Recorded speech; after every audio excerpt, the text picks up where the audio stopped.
with a lot of great people who are working so hard in this campaign. I want to thank Ken Evans. Thank you so much, Ken. I want to thank 3 members of Congress, Congresswoman Debbie Wasserman Schultz, Congressman Alcee Hastings, and your Congresswoman Lois Frankel. I also want to thank Sheriff Israel for being here, and Mayor Resnick just gave me a key to the city of Wilton, Manors. And I want to thank my longtime friend and such a great leader, Chad Griffin, Human Rights Campaign President. I know that Chad told me there are a bunch of Human Rights Campaign organizers. And you know, as I've said many times, HRC for HRC sounds good to me. Well, my friends, just 9 days left until November the 8th. 9 days that really will determine the outcome of the most important election of our lifetimes. And we cannot take anyone or anything for granted. It's great to be here at the Manor Complex, a place that means so much to so many. And there have been ups and downs in all that we've gone through over the years, and even in this campaign, but I want you to know I am focused on one thing: you, your lives, your futures, the problems that keep you up at night. That's what I'm interested in, and that's what I'm going to be talking about here today and throughout the next 9 days. That's really what this election's about. You know, there's a lot of noise and distraction, but it really comes down to what kind of future we want and who, as our president, can help us get there. So I want you to know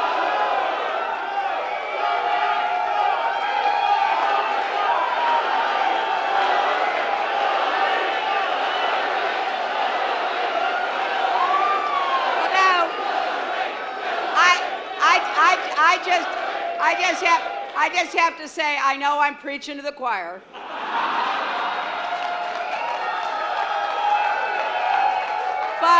But I also, through you, want to talk to people who are still making up their minds, believe it or not, right? Because we've got a choice between a president who will bring us together, keep our country safe, get the economy working for everyone, not just those at the top, or someone who's temperamentally unfit and totally unqualified for the job. You know, Donald Trump is doing his best to confuse, mislead, and discourage the American people. I mean, he's such a downer, right? And it's time for him to stop fear-mongering, stop distracting from what's really at stake, and frankly, stop disgracing our democracy. We can't let him get away with this. But here's the good news. Yes, America is great, and we can make it greater if we work together and we set some goals. But we are seeing Americans coming together, Democrats, Republicans, independents, to reject Donald Trump's dark and divisive vision of our country. And it's going to be really important that we make it clear to everyone in these last 9 days what's at stake. Because I really believe the vast majority of Americans agree with us. We don't want a president who demeans women. We don't want a president who has plans to break up and deport immigrant families. We don't want a president who perpetrated the lie that President Obama wasn't born in America. We don't want a president who would appoint Supreme Court justices to overturn marriage equality. But I want you to know the energy we're now seeing out in the campaign is not just about what we're against, it's also about what we're for. Because we also share a common vision. Beyond partisanship and politics It's a hopeful, inclusive America where everyone counts and everyone has a place, right? And that's exactly what I'm going to be fighting for in these last 9 days. We're going to honor people, not insult them. Donald Trump has insulted more than half of our population. African Americans, Latinos, immigrants, Muslims, POWs, women, and by what he has said, so many others who believe that you have a positive future. I agree with that, you do. And I promise you this, I'm going to keep working every single day for you and for the vision of America that we share.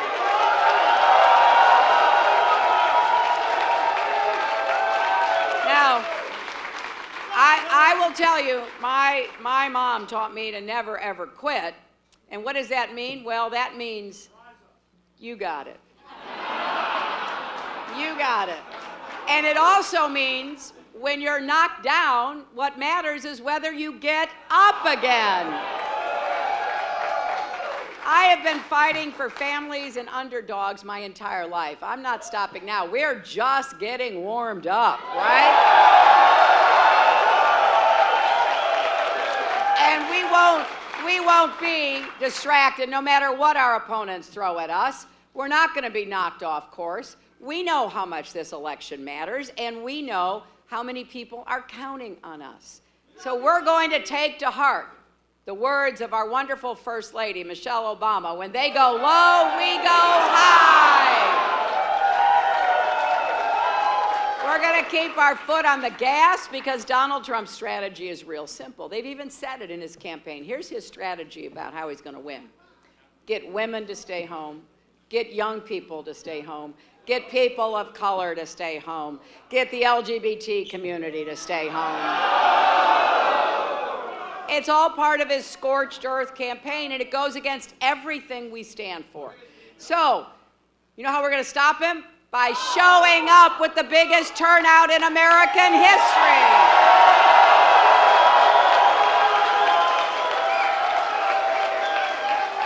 We need everybody to turn out and vote. Women, young people, people of color, the LGBT community, Latinos, African Americans, Americans from all walks of life. Let's break every single record. Let's make that the story of this election. And, you know, here's some really good news. This is amazing. More than 20 million people have already voted in this election. Most of those votes in the last few days, 3 million of those votes from right here in Florida. Now, you only see numbers like that when people are standing up for what they really believe in. So if all of you vote, if your friends, your family, your coworkers vote, if everyone you talk to between now and Election Day votes, we are going to make some really big history on November the 8th. And I want you not only coming out for me, I want you to re-elect our members of Congress, and please elect Patrick Murphy to the Senate.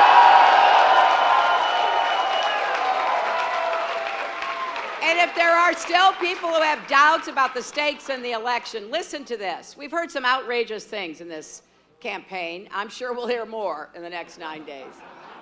But I got to tell you, I was beginning to think that nothing we learned about Donald Trump could surprise me anymore. But yesterday, the Washington Post published a report that was truly stunning. It starts with the story of a ribbon cutting back in 1996 for a nursery school serving children living with HIV and AIDS in New York. Now, let me say, this is important in part to remember, this is a story about children with HIV and AIDS. So there was a big celebration honoring the donors who had supported the nursery school and all the kids and their families for whom this was the most important thing you can imagine. Because, you know, back in the 90s, some of you remember, right? Children weren't welcomed in school. And then unannounced and uninvited, guess who barges in? Donald Trump. He walks right up to the stage.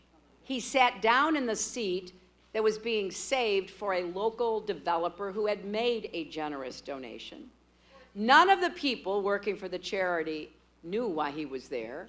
He wasn't a donor at all. He had never given a single dollar to help build the school.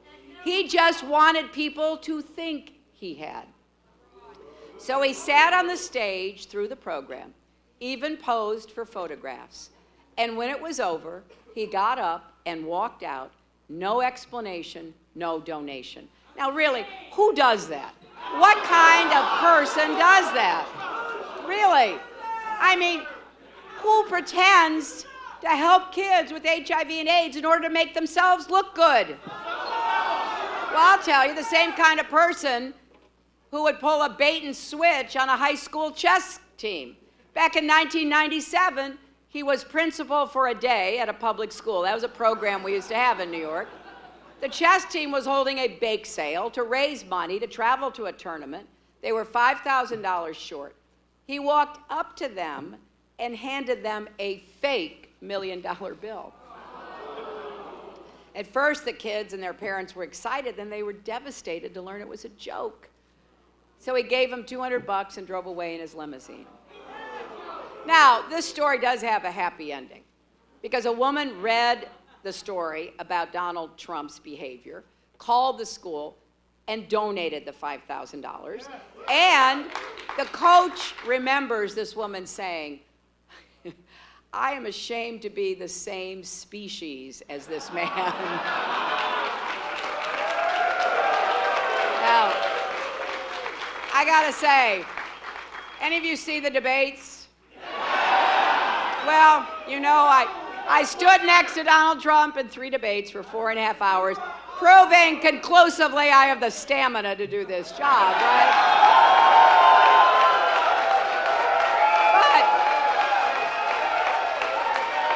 But a lot of what we've heard him say is part of a lifelong pattern. And here's what the Washington Post concludes. For as long as he has been rich and famous, he has wanted people to believe he is generous. He spent years constructing an image as a philanthropist by appearing at charity events and by making very public, even nationally televised promises to give his own money away. It was, in large part, of a facade. And a months-long investigation by the Washington Post found that Trump had sought credit for charity he had not given or had claimed other people's giving as his own. Now, of course, because he's refused to release his tax returns, we don't even know if he's ever given anything. But here's what we do know. With Donald, it's always Donald Trump first and everyone else last. He abuses his power, he games the system, and he doesn't care who's left holding the bag. And here's what else we know. Donald Trump has a terrible record on LGBT rights. And this election will determine whether we continue the progress we've made or let it be ripped away. We know Trump has promised he'll appoint Supreme Court justices who will overturn marriage equality, and that he will repeal President Obama's executive actions to protect LGBT people from discrimination. And just this week, a news story came out that tells us a lot about how he treats LGBT employees. It's a story of a maintenance worker at one of Trump's golf courses. So I want you just to think, this guy works hard, works with his hands, probably there 12 hours a day, maybe more when it's the summer season. After he told his coworkers he was gay, they started harassing him. They called him names. They even threw rocks and golf balls at him. It got so bad, he ended up in the hospital. Now, his supervisors saw all of this and did nothing. So finally, he went to the police for help. He was too scared even to come back to work. And what did the Trump golf course do? They fired him. Now, this is a heart-wrenching story on a lot of levels. For starters, it's a painful reminder of the harassment, violence, and discrimination too many LGBT Americans still face every single day. And it's deeply disturbing that instead of stepping in to stop this unacceptable behavior, Trump's business punished the victim for coming forward. Now, if that's how Donald Trump runs his business, what does it say about how he would run our country? We've made a lot of progress on LGBT rights, but as that story reminds us, we still have work ahead, don't we? There is still no federal law that stops an employer from refusing to hire someone just because he or she is LGBT.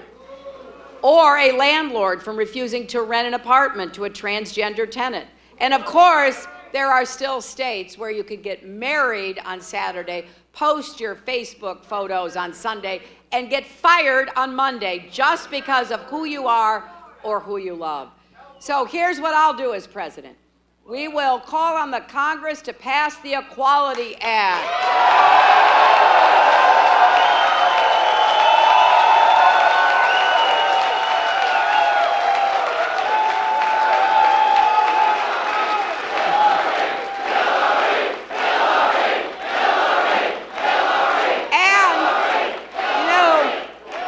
We'll then be able to protect LGBT Americans from discrimination in all aspects of our lives. We'll work together to achieve the AIDS-free generation that is within our reach. And we will take on homelessness, bullying, and violence, particularly youth homelessness, which disproportionately hurts LGBT kids. And we're going to end the harmful practice of so-called conversion therapy of women.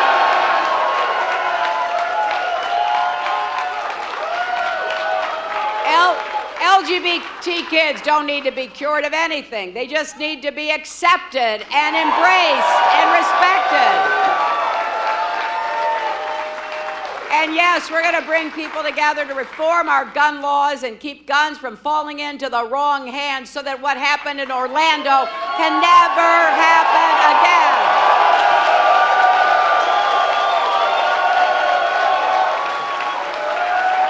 Now, some of you know, Chad Griffin and others know, this issue really is important to me. I traveled to 112 countries as your Secretary of State. I saw how countries around the world treated lesbian, gay, bisexual, and transgender people. And I believe with all my heart, America has to lead by example. I want LGBT people in every corner of our country, because don't forget, you all living in Wilton Manors have moved far away from a lot of the places where people are still scared to death, right? And we're going to elevate this issue. We're going to talk about it. We're going to reach out. So when you vote in this election, remember, it's not just my name on the ballot. It's your future. It's who we are as a country. It's every issue we care about. And make no mistake, LGBT rights are at stake. Dignity and respect for every American is at stake. The future of our economy is at stake. I believe when the middle class thrives, Americans thrive. And we're going to make America the clean energy superpower of the 21st century, too.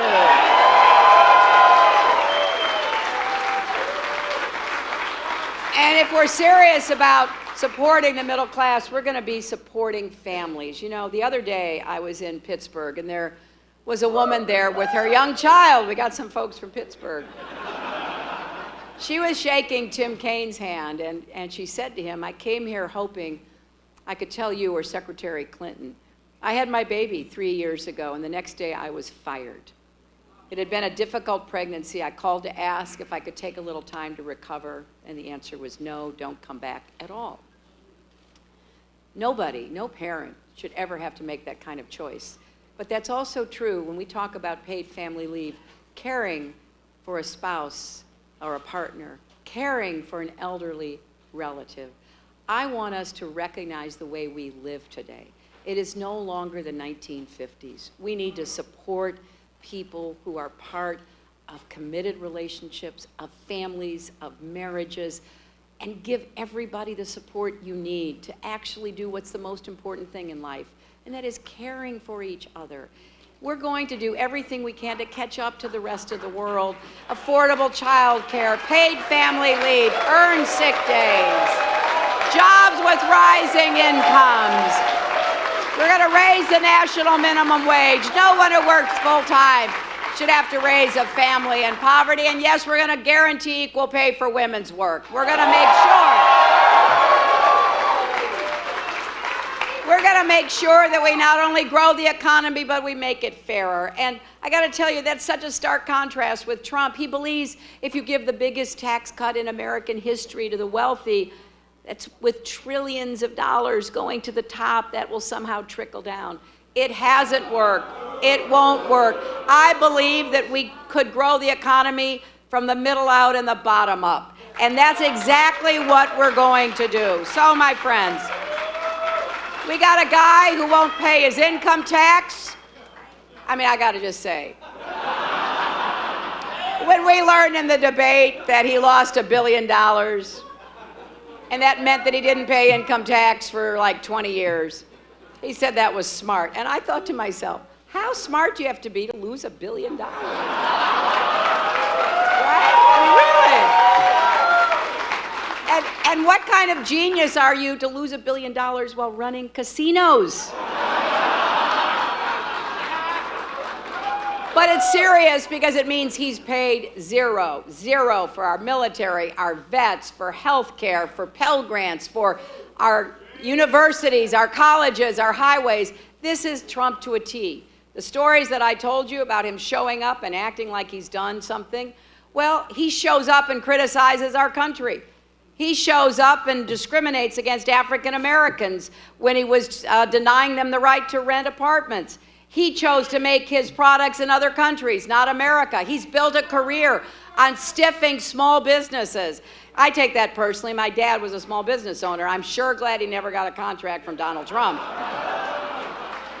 So, my friends, we've got work to do, and let's get to that work. We got to make sure that we get everybody out to vote. I want you to be able to say on November 9th, you voted for a better future. You voted for a better America. And look how easy it is. It is so easy. Wilton Manors City Hall is just a half a mile down the street from where we are right now. And if you're registered in Broward County, you can vote at any early vote location in the county from 7 a.m. to 7 p.m. all week. And if you've been mailed your ballot, make sure you fill it out and mail it back today. You can go to iwillvote.com to confirm your polling place and make sure you have a plan to vote. But please, also help us in these last 9 days. Every phone call you make, every door you knock on will make a difference. So go to HillaryClinton.com, sign up to volunteer, take out your phone, text JOIN, J-O-I-N, to 47246. I don't want anybody waking up on Wednesday morning and seeing the results and getting depressed. I'm against depression. We don't want that to happen in this election, right? I don't want people to be sad because they didn't do their part. We can't let that happen. And I have to ask you, if you know anybody who's thinking about voting for Trump, you've got to stage an intervention.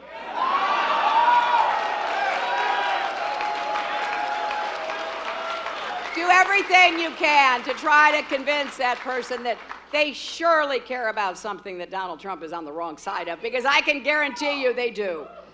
Because after all, friends don't let friends vote for Trump, right?